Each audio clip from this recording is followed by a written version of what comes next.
Exodus 14. Through the Red Sea.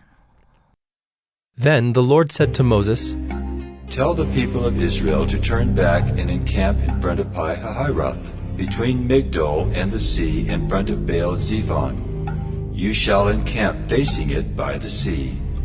For Pharaoh will say of the people of Israel, They are wandering in the land, the wilderness has shut them in. And I will harden Pharaoh's heart, and he will pursue them, and I will get glory over Pharaoh and all his host. And the Egyptians shall know that I am the Lord. And they did so. When the king of Egypt was told that the people had fled, the mind of Pharaoh and his servants was changed toward the people, and they said, What is this we have done, that we have let Israel go from serving us? So he made ready his chariot and took his army with him, and took 600 chosen chariots and all the other chariots of Egypt, with officers over all of them. And the Lord hardened the heart of Pharaoh king of Egypt, and he pursued the people of Israel, while the people of Israel were going out defiantly. The Egyptians pursued them, all Pharaoh's horses and chariots, and his horsemen and his army, and overtook them and camped at the sea, by Pi-hahiroth, in front of Baal-zephon. When Pharaoh drew near, the people of Israel lifted up their eyes, and behold, the Egyptians were marching after them, and they feared greatly. And the people of Israel cried out to the Lord. They said to Moses, Is it because there are no graves in Egypt that you have taken us away to die in the wilderness? What have you done to us in bringing us out of Egypt? Is not this what we said to you in Egypt? Leave us alone, that we may serve the Egyptians.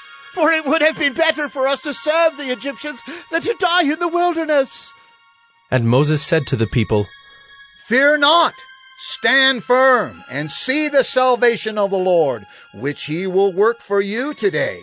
For the Egyptians whom you see today, you shall never see again. The Lord will fight for you, and you have only to be silent.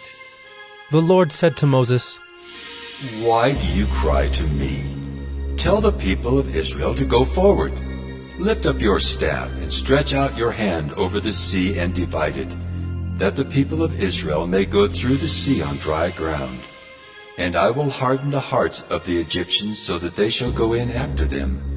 And I will get glory over Pharaoh and all his host, his chariots and his horsemen. And the Egyptians shall know that I am the Lord when I have gotten glory over Pharaoh, his chariots and his horsemen.